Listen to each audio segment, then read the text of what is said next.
Hello everyone, welcome to my channel. Healing Love Flower here.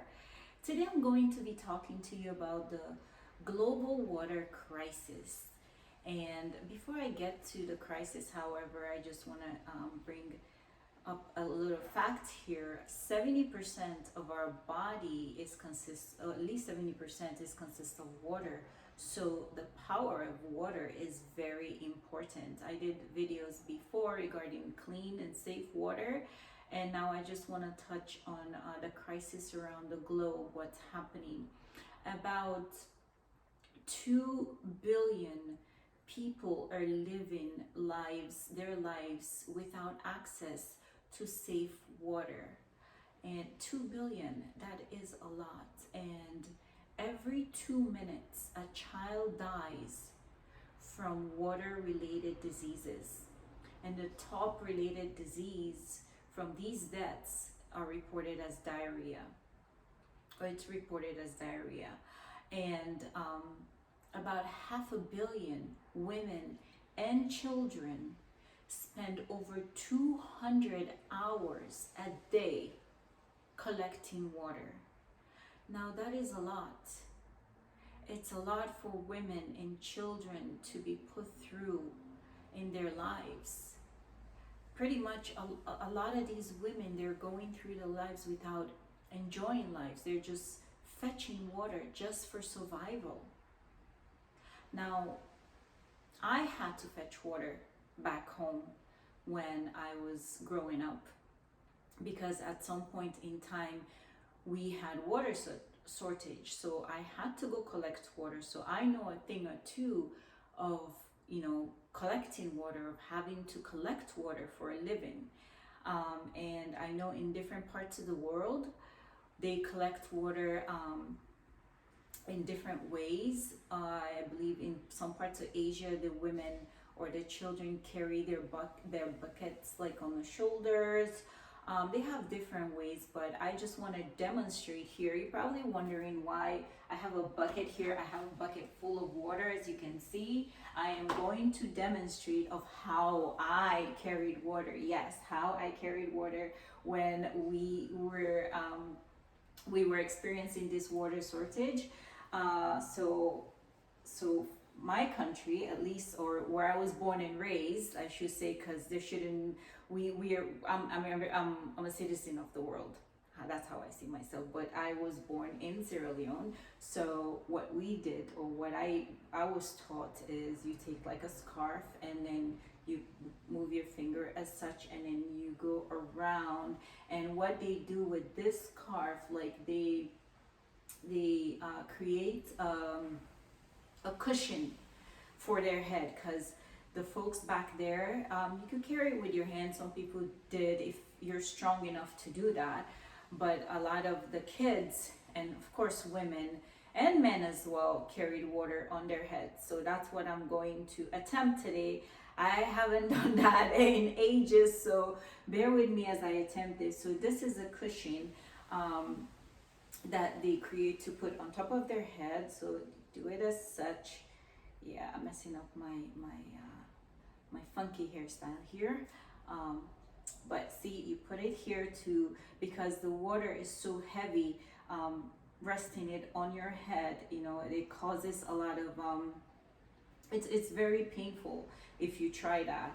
And these girls or kids and women are so strong, and they have like these really big buckets. I have a mini one here. Okay, baby steps first. Oh, this is the only bucket I have in my house, so I had to demonstrate with this one. But then they will lift it up all the way from the ground, and sometimes they have built such strength that it goes all the way. They put it on their heads, or sometimes they lift it up and they lift their knees. Let me back up here so you can see. They lift their knees and they put it on top of their knees, and then they use the other hand as support, and then rest it on their heads.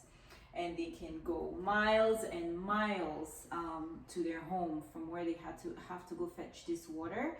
And sometimes because they're so used to it, they can carry it. Because of this cushion, it creates like a perfect balance, and they can walk with hands free. Let's see, I'm gonna try that, okay?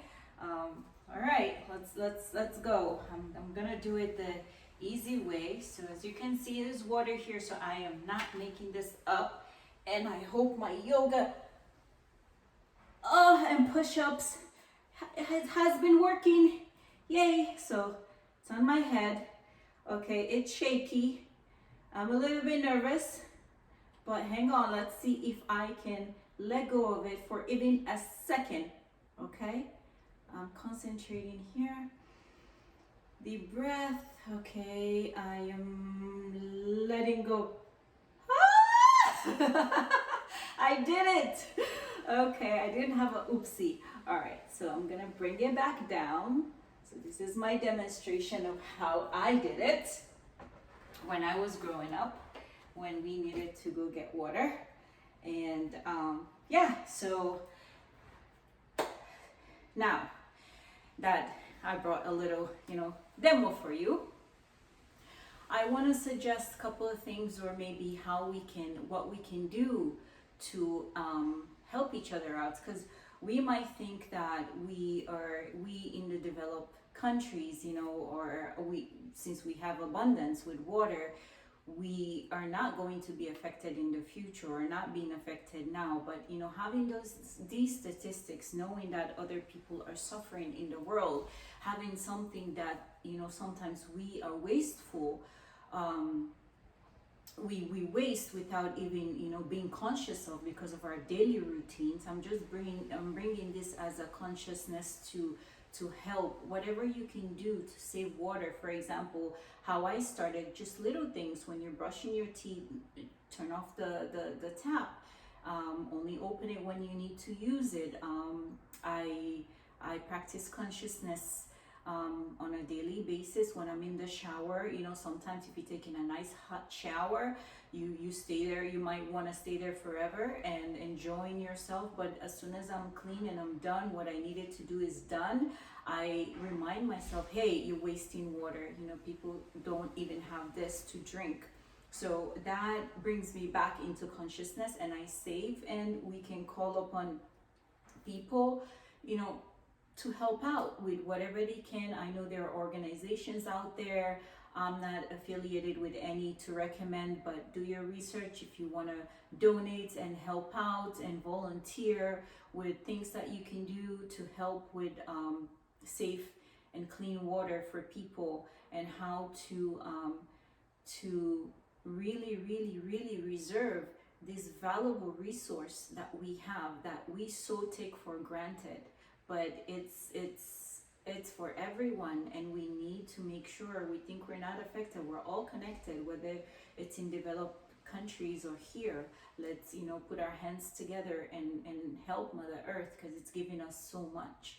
I'd like to hear from you if you ever carried water, or of ways and skills and techniques of how to carry water, or anything you want to share. If you know of any organizations, please feel free to put the information in the comment section so other folks can see this. I value all of your responses. I am so thankful for all of you. Thank you for watching. I hope to see you soon. Mahalo and shukran.